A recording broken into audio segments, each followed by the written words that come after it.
Vous allez bien? Ouais, bon. Un peu de bordel sur mon bureau. Moi? Pas de problème. Le travail. J'ai un petit peu pris de cours, on va dire. Donc, quelle est la première étape d'une construction? Alors, pour commencer, il faut savoir que lors d'un début d'une construction d'ouvrage, la seule chose qui est existante, donc, c'est le terrain ou la parcelle acquise donc, par vous, futur maître d'ouvrage. L'emplacement de la maison, il est défini donc, par les plans d'architecte, selon ces plans. Et donc, le terrassier, il sait où c'est que l'ouvrage sera réalisé, à quel emplacement dans la parcelle. Il faut aussi faire attention au terrain durant la conception des plans car il peut y avoir des complications au niveau du terrassement. Car s'il y a des aménagements extérieurs, des choses comme ça, il faut faire attention. Et puis les terrains, ils ne sont pas toujours plats. C'est surtout ça qu'il faut faire attention. Ok, et par quels travaux va débuter le terrassier? Alors le terrassier, il va venir sur la parcelle pour en tout premier décaper la terre végétale. Puis après, il va creuser en profondeur nécessaire pour ces installations, donc pour la suite des travaux. Il doit aussi effectuer une étape très importante durant cette période. C'est quoi cette étape très importante? Pour assurer l'apport d'eau, d'électricité, de fibres optiques et autres, le terrassier, en fait, il doit faire ce qu'on appelle les introductions.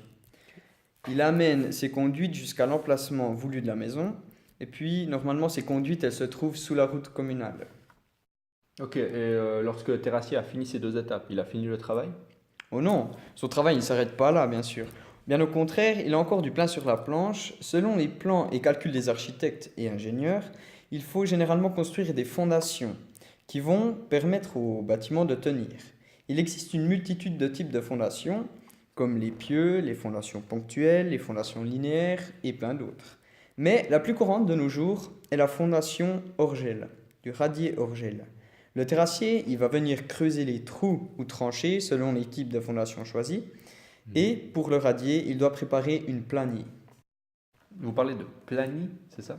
Oui, alors la planie, c'est une préparation de superposition de couches de matériaux comme la groise, la chaille, de différentes granulations bien sûr, et de béton maigre entre autres qui sont nécessaires à créer une assise assez importante pour que la statique du bâtiment tienne.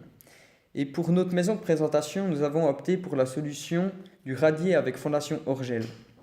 Cette préparation avant radier se porte à une somme approximative de 15 000 francs. On peut évaluer ça comme ça.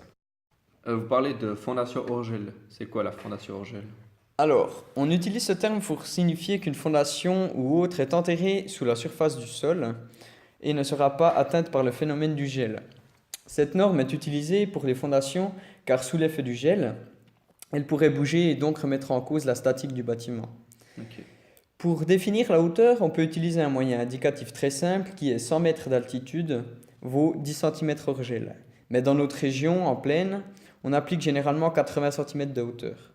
Mais n'oubliez pas que cette hauteur varie selon l'endroit et le terrain de votre future construction.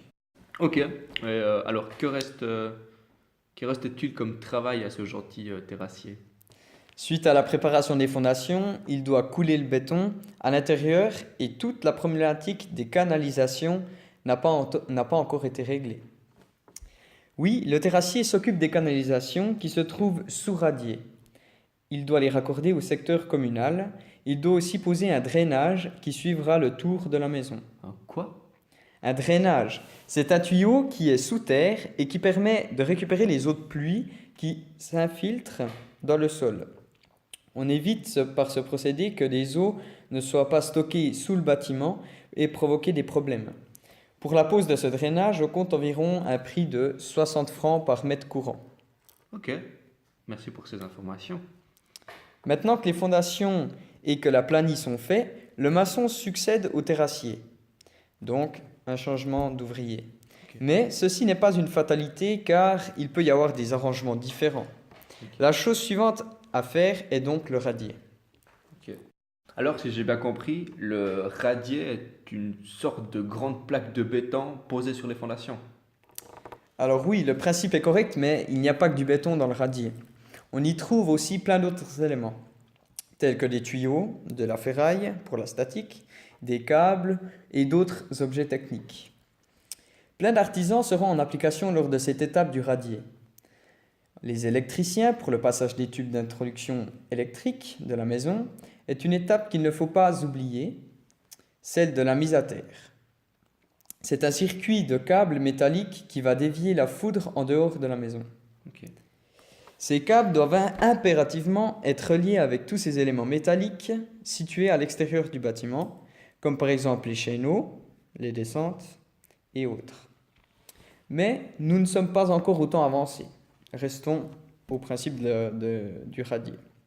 Pour en revenir aux artisans intervenant durant l'étape du radier, les maçons doivent poser l'armature suffisante prévue par l'ingénieur nécessaire à la maintenue du béton.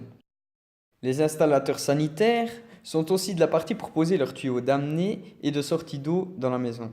Certains artisans sont les acteurs principaux du radier, mais il peut aussi y avoir d'autres intervenants selon vos vœux, comme par exemple lors d'une installation d'aspirateurs centralisés ou encore divers systèmes de chauffage.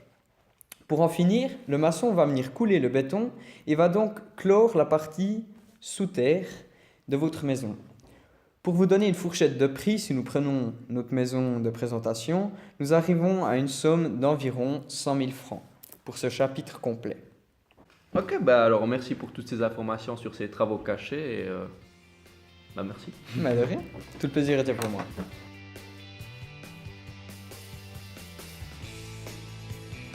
Bonne rentrée, merci. Au revoir.